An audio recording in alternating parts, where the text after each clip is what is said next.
Okay, so welcome everyone to the Career Center and welcome to our How I Made It series. Today we have two and possibly three photographers, people who work in the arts, people who have interesting careers that are, I would say, creatives. And so hopefully you will see something in their stories that inspires you. I usually have a format where each of them get to talk for about 10 minutes about their career, how they got there, what they're doing now, and then we'll have a question and answer portion. So I'd like to introduce, I think we'll have Barbara, we'll have you start. This is Barbara Savage. Hello, everyone. And she is the founder and president of the Tribal Trust, which is a nonprofit organization which does a lot of projects that are really interesting, and some of them have to do with film and photography. Yes, so very much so. That was how we hooked you into this. I get it. And she's also, you're not really the curator, you're the buyer at the... It's the curator of the museum store. So in fact, buying is part of what I do at the Santa Barbara Museum of Art. Yeah. And I bought brochures for everybody. But if you want to be inspired with your creativity, just attending not only the exhibitions, but even the education room and certainly the store, to just give you ideas about things that you probably would have never thought of as far as career goes. I have artists that from all over the world that make everything from magnets and greeting cards to hand-woven baskets to furniture to light fixtures are in the window right now. So there's just a really broad range of career opportunities in just that one room of the museum. Great. So we'll hear from Barbara, and then we'll hear from Velma Glover, okay. And she's a photographer who, I think you mainly do portraiture, and it's very unique, and I'm actually eager to hear her story. And then Jeff may or may not show up. He was our third photographer, and he emailed me that he may have a business conflict. So I'm kind of bummed because he's a very cool photographer, and we'll get him again. So stay tuned. If he doesn't show up today, we'll get him another time. And then I'm just going to sit back here, ladies, and you let me know if you want to show anything or... Could you scroll up a little bit, scroll down rather on that? Yeah, there we go. Because since we're talking about photography, just to build on that one area, basically the methodology of the Tribal Trust Foundation, a nonprofit that helps empower Indigenous women and children in their environment and disseminate their knowledge globally. We have, at the request of Indigenous peoples, I'm speaking primarily about earth-honoring traditions that don't use money. They're basically gifting economies like the Sam Bushmen and the Kalahari. The video right there of the Mabudi, those people live in the Turi Forest in the Congo, one of the most dangerous places in the world. So it's a true miracle that I'm sitting here today because my life was threatened 24/7 when I was there to understand what they need, what they requested from the Tribal Trust to help their community, and it was photography and video to show that they existed, because in fact the Mai Mai militia came in just a year later and killed most of the people, took child soldiers. Unfortunately it's a theme that carries on throughout the Congo. But it's a way that in your career, if you're thinking about, being involved in something like that it concerns social justice or the environment, many, many areas in the nonprofit world, photography and film and video. This video just won honorable mention in the United Nations. Those kind of initiatives, it's not, I promise you don't get paid much and you can lose your life if you're going to the Congo, but the rewards are priceless. I mean, I wouldn't trade what I do as a volunteer with the Tribal Trust Foundation for anything. Although I do have, being a creative type person, I have created my job at the Santa Barbara Museum of Art. When I was getting my master's in organizational management at Antioch, Santa Barbara, there you need to work and apply your work to your studies. So I noticed that the museum that the store really needed help, having worked and been on the board of many other art museums. So I did market research for a week up and down State Street, and then I made an appointment and pitched them that they needed to have a store buyer. And I defined my hours, my job, responsibilities, and I recently just even modified that because I have more other priorities right now with other career opportunities that I'm developing as we speak. So what I would want you to walk away from with what I have to offer today, and I'm really looking forward to hearing your questions, is that each of you have your own potential. You're all born for a reason, and I really believe that your career is just one expression of your purpose in your life. But when you follow your heart and you follow your passion in whatever you do, your life is so rewarding, and you don't consider like your career your job. It is your life. It is all one, and there's true happiness that comes along with that. Can you just, before we move on, can you tell us a little bit how the path that maybe got you to where you are now? Like, maybe what did you start out, what did you think you were going to be when you were grow up a long time ago? Yeah, that's a really good question, because I was remembering back in high school and then even in college, my interest, I really wanted to be, I majored in college in psychology and art, and I wanted to be an art therapist, and I also definitely was interested again in the gallery world and that sort of thing. I volunteered at the Philadelphia Art Museum, and now what I realize is that I'm doing all that. I feel like the art therapy that I do is through teaching as an adjunct at Antioch University, Art in the Creative Process, where I teach people to basically create their dreams. And in a way, that quarter course is really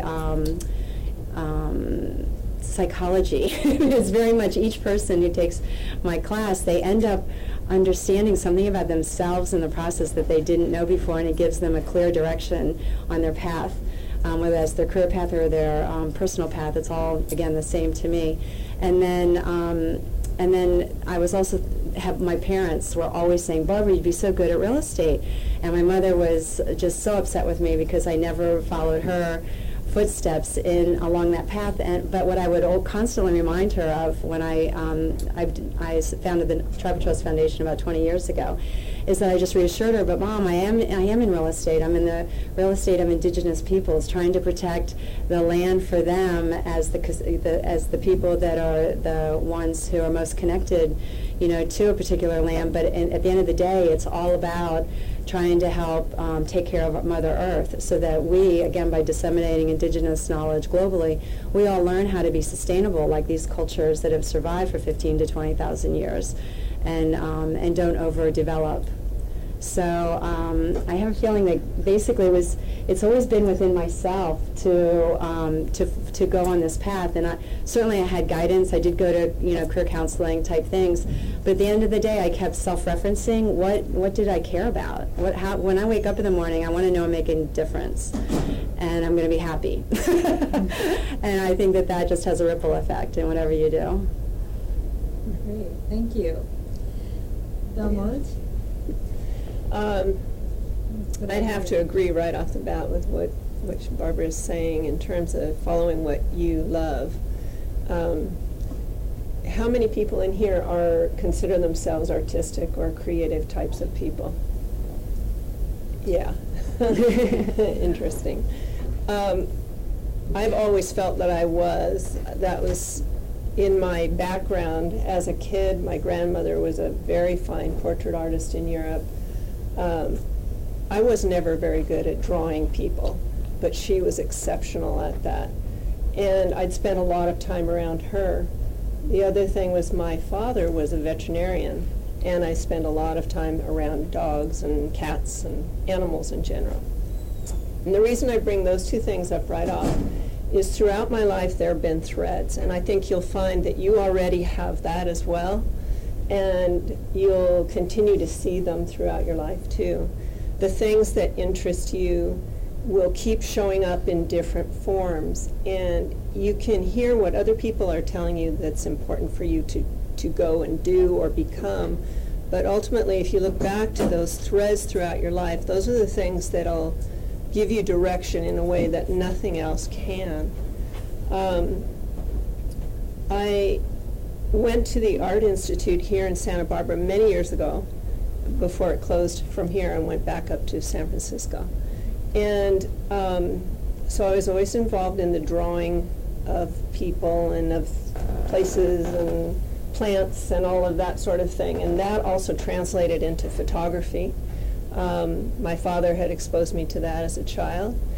And then having two kids, two daughters, I got even more involved in that, because you start photographing first your pets, then your kids, then your, it's sort of mushrooms. And this is my youngest daughter. I took this when she was probably about 5. She's almost 22 now. That's classic. This was about 4 years ago. Wow. And she was modeling for something or other. And then this is a more recent one that I took of her. And just the thing of continuity, of just watching as people develop, that's always fascinated me. The other thing that I've found that got me really excited was I had so many women friends who went through different things in their lives at different stages, from being kids to young adults like yourselves, to older, to grandma and uncle and auntie's ages. And I found that I was hearing a lot of people saying how they didn't like themselves anymore, or they felt badly about themselves in some context. They felt they weren't good enough, they weren't attractive enough, they didn't have what so-and-so had, and it really bothered me. I had grown up with none of that sort of thing really around me. We never talked about having to be on diets and all that kind of stuff. It was just a non-issue, and yet it's become something so prevalent in our culture here. So I was hearing this, especially from women, and how they would put themselves down, they'd put themselves last, and especially as women got older, they'd have kids or they were working all the time, and they wouldn't think to value their own selves. And then if issues happened in their lives where they lost a job, or say there was a death in the family, or they had a divorce or separation from a sweetheart, then they question themselves again very deeply. And so I started just working with women predominantly, and because when I looked at people, I saw something else that they weren't clearly seeing in themselves. And I wanted to be able to separate from them and be able to show them something that was themselves, and remind them that they were beautiful and that they had something of value that they might have forgotten. So that's what sparked my interest to really go into first working with just women, but it is something that applies to both men and women too. It's certainly not just women. Now, where I started was with boudoir, which is a little dicey sometimes, but can be just very fun and playful. And from there it has mushroomed and become portraiture, can be fashion, it can be weddings. I've shot a whole lot of things. Corporate headshots for putting on things like LinkedIn and Facebook and all of that for men and women. So it's grown, and I've had to develop my own style and my own way of being in the world, and how I see the world and how I see people. And it's been very, very rewarding and sometimes very challenging. But for me, that thread again of creativity has been something that hasn't let go of me. And the times when I would take jobs that didn't really relate to anything that came from my own heart, I grew bored very, very quickly. Very quickly. I mean, I could fill a seat in an office, but it was killing me. So I found that I've created most of the jobs that I've done, especially in the last 20, 30 years maybe. And I've had a whole lot more fun. Sometimes they've been very challenging, but a lot more rewarding ultimately. Let's see. I think if there's anything else right off the bat. I have some other examples of some of the work that I have. There's a book, and then there's some images too. And if you guys want to take a look at them, you're welcome to. And I've got just these little flyer guys that you can kind of pass around, and they're just kind of fun. But part of becoming and developing a business in the way that I did was I've also had to work on marketing. A whole other creative way of expressing yourself, right? And if you're trying to do all of it, you know, usually if you're an artistic person, you're good at the creating end, but maybe not at the nuts and bolts of something. I would, if you can, either develop that, if you have it in you, Or partner. or partner up with somebody who is good at it. It's worth the weight in gold and time saved if you have somebody else who can do something that you're really not going to be good at. And you'll go a lot farther in that way too. I happen to like both aspects of both being creative and the business end of it. I think they're both wonderful challenges, but that's not always the case with a lot of artistic people. A lot of people who are artistic can't separate themselves enough to even price anything. But don't you agree that coming from a place of, I mean, all these people acknowledge that they are creative, at least that's an area that they're interested in. With today's economy and what I see, not only with the students that I teach, but just with my own kids, my own adult children in their 30s, the people that are creative, that can think outside of the box and can shift and change with the radical changes that are happening in the world, you have a serious advantage over those people that are not as flexible or creative. And I also want to echo what, or emphasize again what you said about collaboration. That is the future. Even with nonprofits are all now even collaborating on what skill sets can we merge and achieve both of our missions with by working together. We can actually work better and more effectively and have a greater impact. I think if you can think more in those terms as well as you think about your career, then that would be really good advice. Yeah, I would definitely agree on that. Yeah. Well, let's go ahead and open up the conversation to any questions that people have. I have plenty, but There's one. Lydia has one. I'm not sure I got the Velmut. Yeah, Velmut. It's Yes. difficult. Did you teach yourself how to be a photographer? Pretty much. But, if you say you've taught yourself how to do something like that, believe me, you have people who've helped you every step of the way. I mean, you learn from every single person that you come in contact with if you're interested, right? You're not just going to imagine it and figure it all out. So I've taken all kinds of courses. I've partnered with and been mentored by a number of different photographers. And the other big thing in terms of something creative is put in the time. Don't do it once a week. You do it every day. Every day. It's got to be it's something that you just have to incorporate into your life if you really want to learn from it. Because otherwise it's just something that's going to be a very superficial thing within yourself, in the way you develop your eye for whatever it is you see or do. And you just have to put in the time. I think they say it's 10,000 hours equates to mastery. I'm not there yet, but I want to get there, I'll tell you. You know, so put in the time, and you guys, most all of you, wherever you're at, you have plenty of time. You know, I'm sure you have 15 minutes a day. You could just do something creative if that's what your drive and passion is. Even journaling. Yeah, journaling is every morning. fantastic. Writing. Yeah, to even get clear your mind, to understand maybe something that you're not slowing down enough to hear within yourself. So I highly recommend the journaling. Yeah.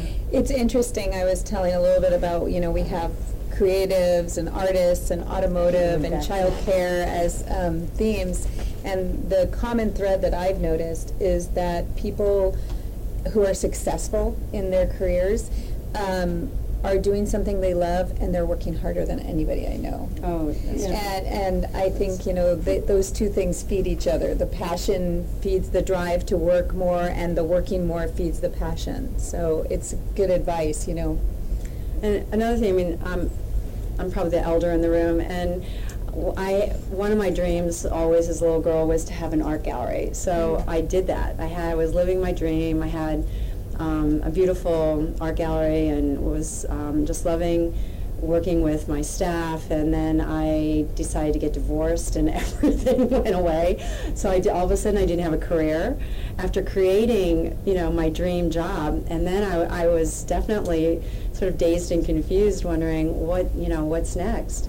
And again, it was just falling back on what you were saying, believing in yourself and knowing that you do again have a purpose. And sometimes, your ego is so attached to what you're doing in the world as defined by a job or a career title, that when that all of a sudden changes, people do lose their jobs, as we know, for many different reasons. And just know that the skill set that you've developed doing what you were doing, it can be transferred into something else that is even more exciting, because you're going to have a learning curve again. So I just, I also want you to think about that, I wish you all to have the opportunity to create that perfect job, but honestly, I really think my perfect job right now is what I'm doing now, when I thought it was what I dreamed the first time around. So, and I've had many dreams since then. It'll probably change. Yeah, that's what I'm saying. Your dreams change. It's not ever. I'm still dreaming. This is a question that I had when I was listening to both of you, and that I've had for myself, and then I really am going to let you guys ask questions. But one of them is, when I think especially of creative careers, or of being a photographer, or something that's not like working in the world of business or being a trained, skilled professional, so to speak, how do you deal with the kind of nuts and bolts of making a living and doing what you really love to do? And then I think kind of attached to that is that feeling of fear, which sometimes has to do with doing what you love and just feeling afraid to do that, but also afraid that you're not going to make it, that you're not going to have the security, you're not going to have enough money, you're not going to have health insurance, or whatever, whatever else it is. So I'm just curious how those things have manifested in you and how you've dealt with it. Do you want to go? Oh, we both can address that. Yeah, sure. You can go first. Okay. Being creative, I've been pretty creative all the way down the line on that one. To help support the photography, I started once again running a bed and breakfast. And so sometimes people will come and stay with me and book a shoot at the same time. I've traveled also to other countries to do shoots. And so that's sort of a symbiotic thing, meaning that one helps support the other.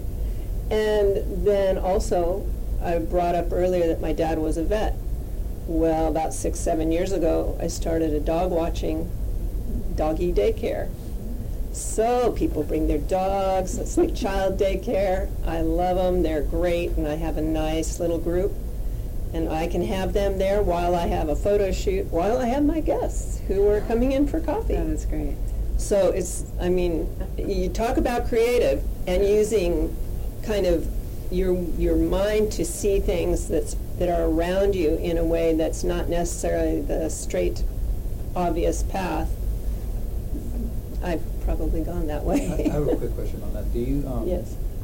do you find yourself doing those things to help make intensely with your photography, or because you want to? Like, It's a combination of both. You know, because with everything there are seasonal things to it. You know, and it's not a steady paycheck, so you have to find different ways to have some consistency. And so that's been my approach, as opposed to going and getting a 9 to 5. That was one thing that happened very organically when we linked photography with entrepreneurism, because honestly, most photographers have to be entrepreneurial. And, you know, and photography is one of the arts where there is money to be made. I mean, unlike maybe being a painter, which is even, I think, more difficult than photography. But, yeah, there is that spark where you have to go, okay, how are we going to, what's going to drive the economic engine here? We've got the art part down. And even as, you know, president of the Tribal Trust, when we go and we're going to be documenting a tribe or a project, we frequently, you know, have a per diem that we pay the photographers, or they volunteer, but then they get an in-kind donation, and that's generally higher than what I make at the museum, way higher than what I make at the museum. It's generally like $250 a day. So it's not like you can't make, you know, a certain amount of income by following your bliss in areas, even as you're growing with it. Mm-hmm. So I mean, I definitely feel that way. As far as how I've been able to support myself, number one, I don't buy into the fear piece at all. What I do is I minimize my expenses when I'm going through transition. So I downsized extremely. After I got divorced, I literally gave away most of my possessions, my artwork, all that, to my children and friends and family, so that I could really just be mobile and not have to worry about so much about the bottom line. And that, not having that financial pressure of a mortgage, you know, or even a high rent, was big. And then I also I just made very conservative but calculated decisions fiscally. Every year I really look at my financial picture, and I was getting advice at some point, and I'm not necessarily a woman of, you know, personal wealth. It's not that I had so much money, it was just that I realized I had a limited amount of financial resources, and I knew that for me to be able to develop a new career from my art gallery into wherever I was going to do, and I didn't know what that was going to be at the time, I needed the luxury of time, the luxury of being a quote unquote a student like you guys are of really your life course. And when you're worried about the bottom line every moment, that can sometimes sabotage, you know, what you really want to dream to be. So that was really an important thing, the downsizing piece. Now I'm, you know, back to a certain status quo, but now I'm creating a new dream. So that is going to change my way of life again. I'll probably end up traveling possibly 6 months out of the year, so that's going to definitely affect my job at the museum, which is where I do get a steady, you know, part-time paycheck. So it's all about, again, making choices and really, you know, reevaluating in a very, I think, objective way of how you want to live your life and where your priorities are. But you have to, you know, appreciate that you're all in control of that. Barbara, where you're going to be traveling for 6 months out of the year, where are you going to be going, and what do you want to be doing? Well, the dream that I have that is starting to gain traction, this has been more than a 2-year process, because it all came from the Tribal Trust and realizing that, you know, I'm a grandmother now, I'm getting close to an age where I have to think about will I not be able to do this, and I need to pass the baton to the next generation. So traveling around the world, meeting with, you know, in these most remote places, meeting with these indigenous people and learning, you know, this incredible wisdom, I want to be able to have other people experience that, and I know, because time is of essence, we need to get this information out, and people need to change their way of life and what their way of, again, being in the world. sooner than later. So the Tribal Trust is taking girls and some boys, but it's mostly girls because they carry culture, literally around the world with me, and we hope it to be a TV series as well as probably at the end of the day a documentary. But the girls are, I feel like it's going to be a sort of an initiation to global citizenship for cultural. It's about ecology and culture, and the idea is that they come back here to Santa Barbara, and the values, indigenous values that they're going to learn, they're going to apply not only to their own lives, but hopefully have a positive effect on their families, peer group, community, and globally. So that will involve traveling literally all over the world. I have personal experience on almost every continent with an indigenous hunter-gatherer society.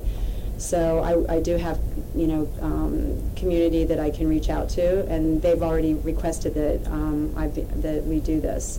So our beta trip is at the end of this month. We're going to be going to Tulum, Mexico, to be with the Maya during Day of the Dead, in a very again remote area in the Yucatan. But this, once we would get this funded, needless to say, we'll be in Namibia back with the San Bushmen, Nepal and Chitwan, and with the Taru tribe. Hawaii for sure with our Polynesian island people, Peru. I've identified again right now for two-year series 16 different countries that we would go to and tribal people where we would be guided by a medicine person or a shaman. Yeah, so that's my new dream. That'll be pretty exciting. I want to be one of those girls. Well, they have to be, they're going to be tested. We're going to be working with a psychologist actually to assure us that they are sort of old souls, young girls between the age of 10 and 12 who can take on the responsibility of this project, where they can disseminate this knowledge and inspire the world, really. It's really, I want the kids' voices out there talking about their experience and what they're doing, Yeah. Cool. Yeah. Do you guys have any other questions? You're gonna film it? Yeah, so hey guys, anybody out here? You Want to looking for enter a videographer or a photographer? That's right. That's right. Oh. Boy, I better study up, huh? It's going to be, I know it's going to change the lives of everybody involved in this project, including myself, because I'll be in a completely different position, and it's just, I'm already, like, my eyes fill up with gratitude to be able to even dream this. So Barbara has her, she has this is your video, right? Yeah. How So long- the people up in that corner there, I took that picture. When I arrived, that was after 7 days in the Congo, where again it is absolutely it's hell on earth. It's the most dangerous place in the world. I lost 10 pounds in 10 days. There isn't food. Warlords everywhere. It's the rape capital of the world. But it's all that because of our cell phones and computers. I mean, so we have to really own some responsibility for what's going on with indigenous peoples who live in mineral-rich resource areas. And it's not to say that, I just bought upgraded to my new phone. I will recycle this one to my husband. But it's about being conscious, and then we in the Western world can be activists in changing how these corporations do business in worlds like that. But the people that are in that picture, they probably were all murdered since I was there. The Mai Mai militia did come in, and the Human Rights Watch has not been able to go back. But the power of photography and that video, this is the only proof that we had that they existed, because this is just one example in the whole world. I come across this all the time, but the Mabudi, and that's the video, I do encourage you to watch it. It's on the website. They are pygmies. So the people who live, the other African people who live in that area, who are volunteers, they weren't the original people of that land, don't recognize the pygmies as human. So they are cannibalized because of their magic powers and things like that. But worse than that, here we are, 2013, Human Rights Watch, an organization that I do highly respect, they have yet to go into an area of genocide, and like in Rwanda with that genocide where a third of the Pygmy Batwa population died, a third, hundreds of thousands of people, not one name was ever recorded of the Pygmies because nobody there, none of the survivors acknowledged the Batwa as being human. So Human Rights Watch needs a witness to say this person existed. So the power of this film and these photographs is, I will go back and I don't cherish the idea because I really don't want to be killed, but I will go back on behalf of these people and be witness that they existed so that we can change that. That's part of a cancer in our global society for us not to recognize that all humans are human. I mean, how basic is that? And until we can heal some of these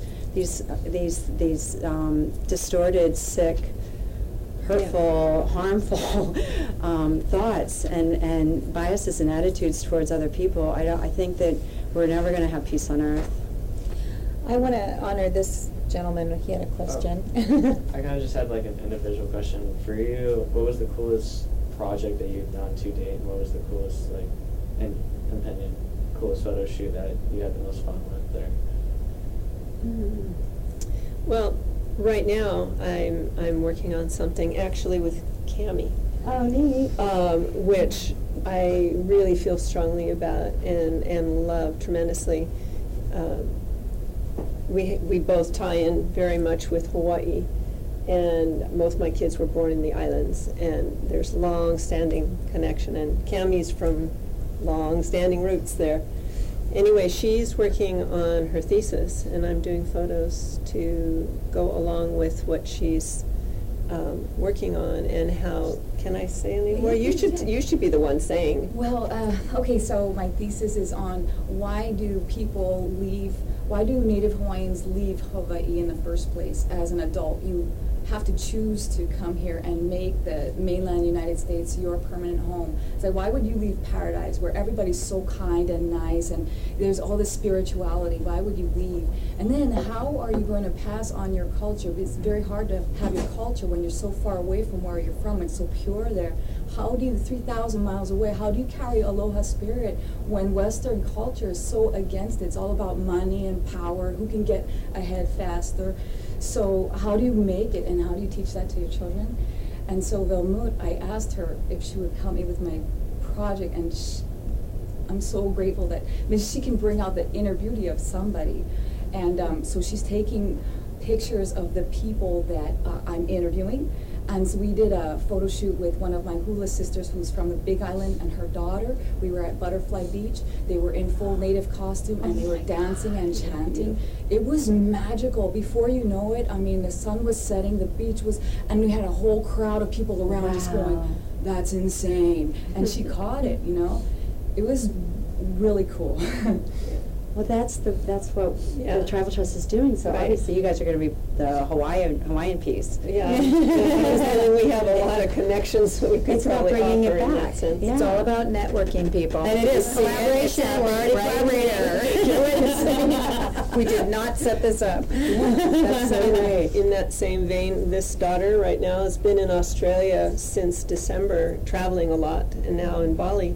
And her dream, she's been doing permaculture, but her dream is about starting communities around the world to help get people really connected to the earth and to remember and balance themselves and not get sidetracked by just acquiring, which is so dominant in our culture predominantly. Right. But instead of, everybody having to have a house, everybody having to have the same thises and that's, learning to share and learning to share amongst ourselves, and that's the thing with my starting the bed and breakfast and all, both in Hawaii and here, is sharing the resource that I have, which happens to be my house. There's whole organizations that are also in the process of sharing and building a much more large and global thing of one example, sharing meals, where you can sign up to go in any city or town to go and share a meal with people you don't even know. Might be 12 people, and people are volunteering. I'm going to cook a meal here, and they put it on a site, and people sign up for it. So it's another way, That's kinda it's cool. this kind of thing of sharing Mhm. and not having to just acquire for yourself only. Mhm. And it gives your own life a whole lot more meaning to share and not just to take. And trading services. Trading Yeah, that's a what lot. all these cultures do. Yeah, And, yeah. yeah. So I have this lovely connection with both of these I know, amazing that's so women great. because of the Hawaii connection. And I want to say that the Native Hawaiian population is completely dying out after the first Western contact. There was over 500,000 Native peoples, Native Hawaiians. There was a time of dying where hundreds of thousands of Native Hawaiians had no immunity to the disease and whatnot. And so, you know, this has come forth. They had their own kingdom, all these things that was taken away. But currently there's less than 3,000 pure Hawaiians left. They live in remote places in the boonies. It's very hard to find them. They don't talk about their culture. It's kind of secret. They feel that people will steal their secrets. And then it is predicted, this one woman who wrote her doctorate, it's predicted by the year of 2050 there will be not one pure Hawaiian left on the whole face of Earth. Wow. And then there are more Hawaiians living on the mainland and elsewhere than in where they're from. So this is Wow. our connection. Yeah, we have a lot to talk about. More questions from you guys?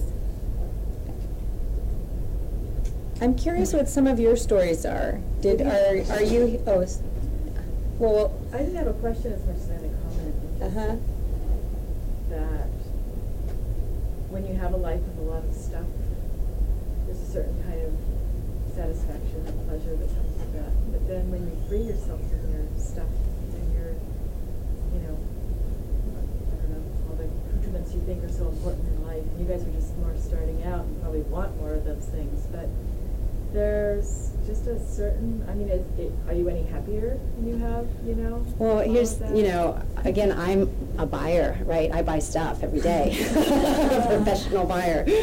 and you like your stuff. You get yes, nice stuff. Yes, and matter of fact, so I didn't even think about this, but I mean, I just know this is how I dress. Everything is either made in the United States, or I know that it's fair trade, or it's not made in a sweatshop, or it's local, artisan. And like, of course, this is well, not of course, but this is made in India, and it's vintage. So if I'm buying stuff for the museum store, and this is a local artist, Indonesia, I mean, it just goes on, Bali, but everything has a story, and I know that my purchase supports a community of artisans. So that I'm grateful to be able to support them through, you know, the cash economy. But again, even then, it's less is more, so that you really value what you're wearing and or purchasing, whether it's, you know, even furniture, right? It really is. It's just more about consciousness than it is about anything else. Barbara, how can students get involved in your movement? I mean, you have some of these brochures and So this is with the Santa Barbara Museum of Art, and this is one of this is a free day at the museum. It's Day of the Dead. They're celebrating it early, October 27th. But I just think this is a very artistic day. And everything, like I said, it's just all of a festival. And I really would encourage all of you to come, bring family. It's from 1 to 4. There'll be a trunk show in the museum store. I have a local ceramic artist who will be showing his stuff. And so, again, you can just. It's really not about if you've ever been to the museum store before or if you've ever looked at photography before. It's now about you putting on a certain lens when you're looking at what people are doing and what you're doing, and thinking about, just in the back of your mind, how could I be involved in something like this if it speaks to you, So that's why I really encourage you to get out and experience, right? And then again, these are just more brochures with the Santa Barbara Museum of Art. But again, these, not only obviously there's art on the walls and inside, but you just look at the graphics of this. I mean, I don't again know where your creativity lies, but there's art in almost everything you do. It's really more about the art of living, right? That's true.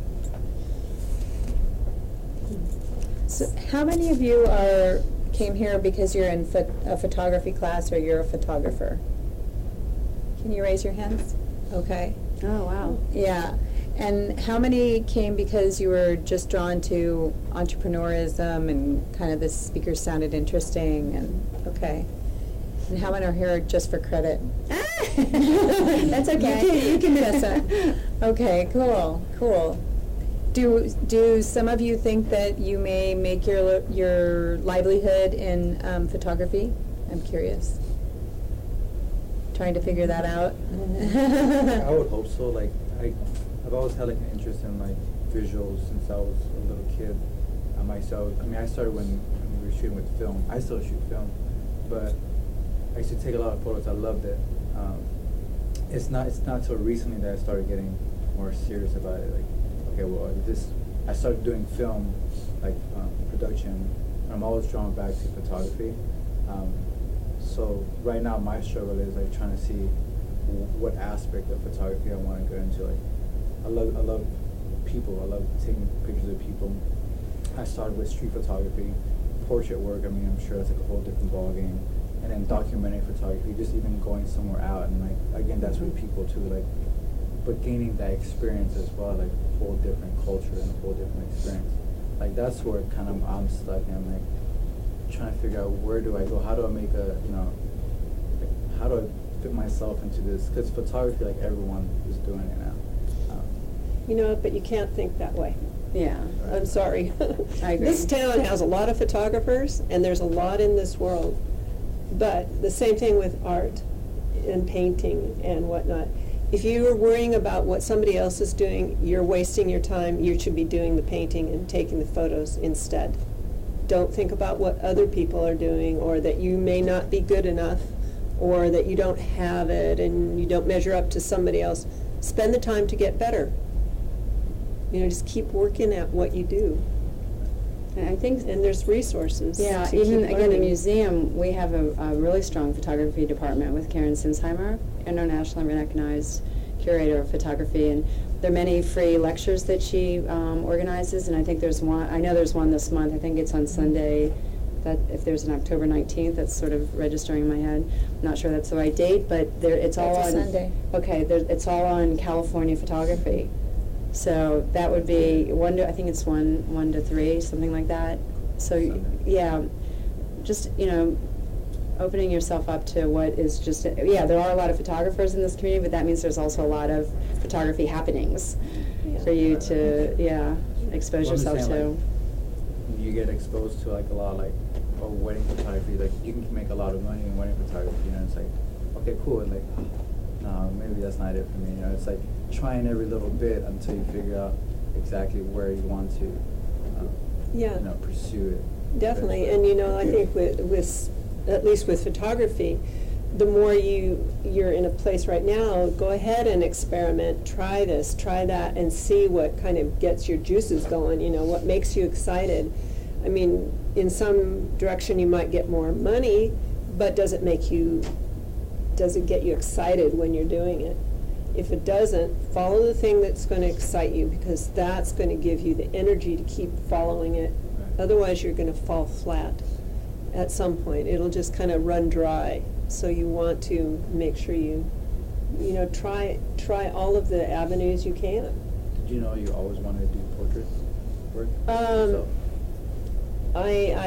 It was like a major light bulb went on when I realized that there was such. Again, it was with women, that women were so self-critical. I thought it was the worst quality in women.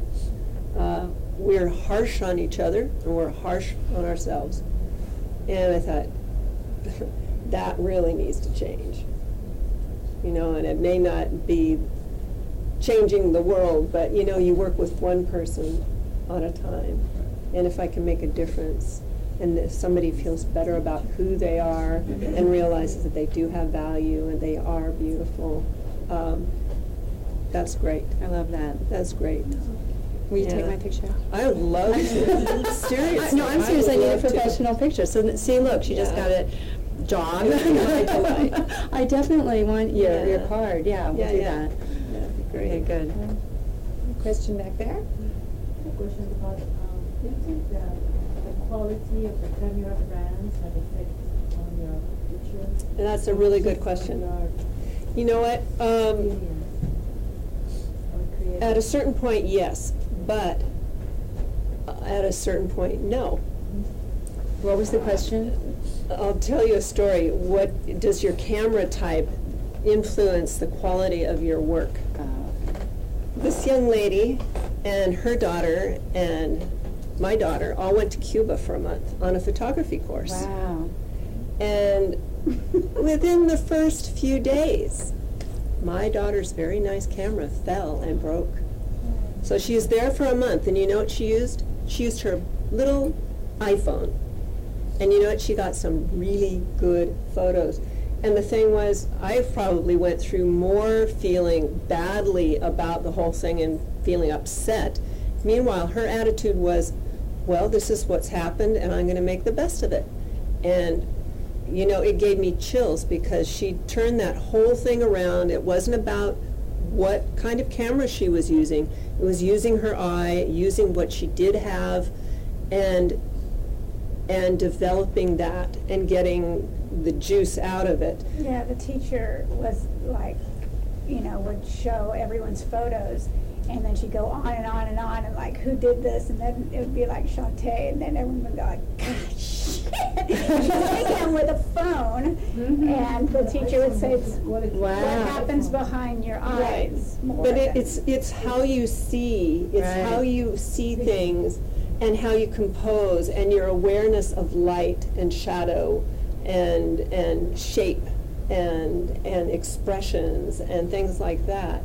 So you take that awareness first, and then you apply it to the tool that you're using.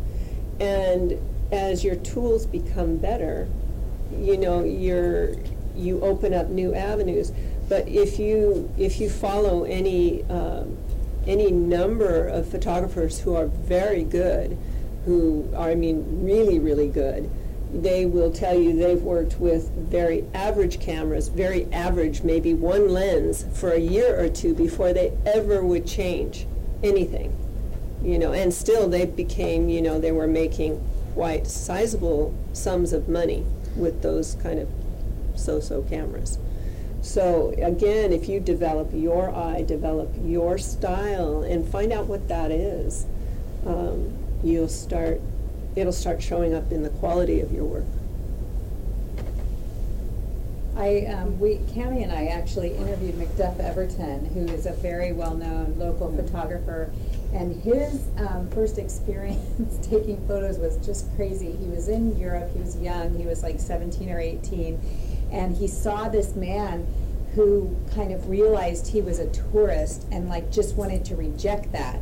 And so this other man, not McDuff, took off his camera, because it was like, this was a while ago, it was probably back in the 60s, and he took off the 17, camera. McDuff was 17. Yeah, McDuff was 17, but this other man took off his camera and said, I am not a tourist anymore, put his camera in the street and walked away.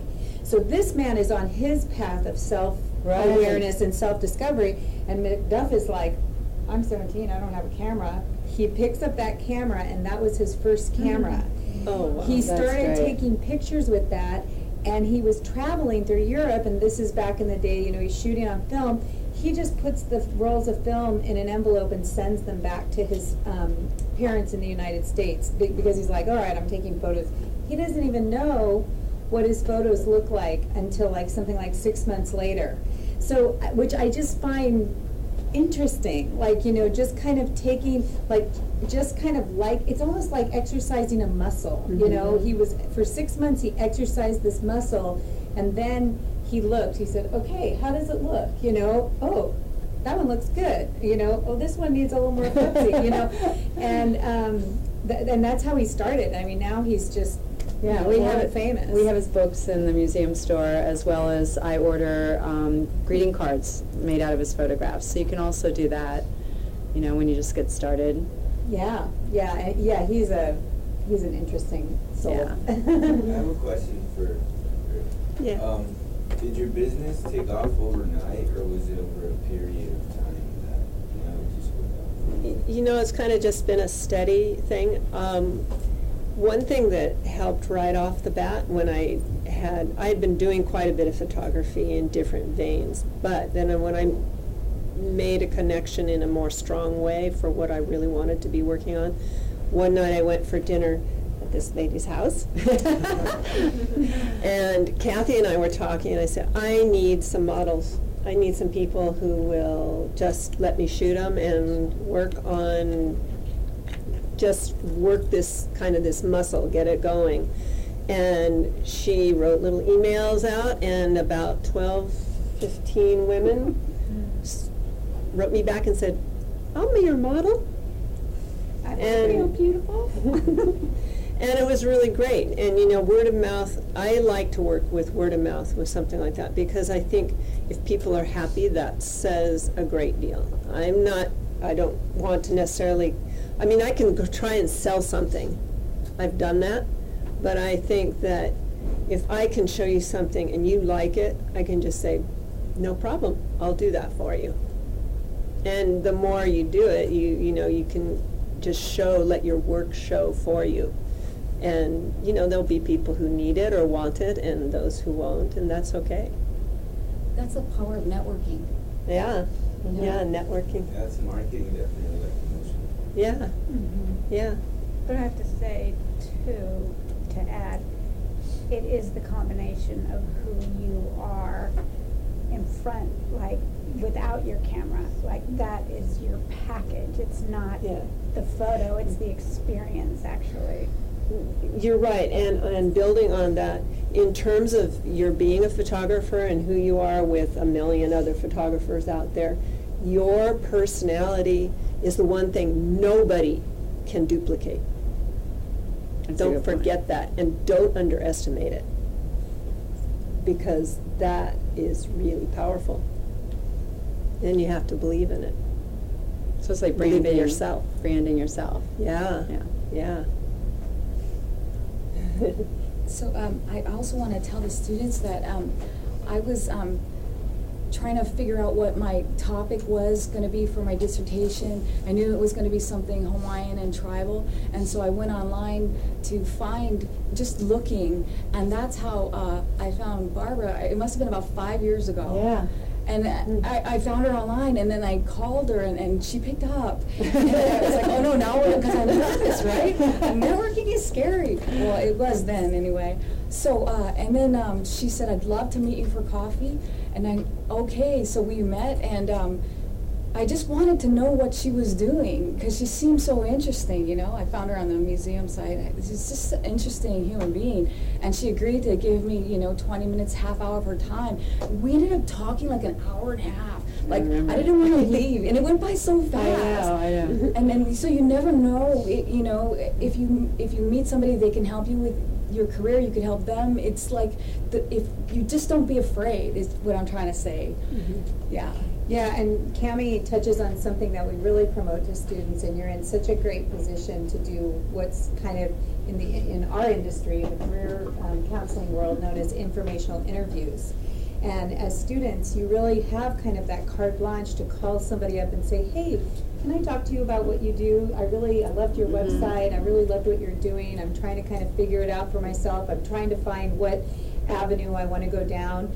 And people love talking to students. People love sharing like that and giving back. So I really encourage you to be brave, and like Cammie said, don't be afraid. Just stick your neck out there. Just ask for an inch and then see what happens. Yeah, I do.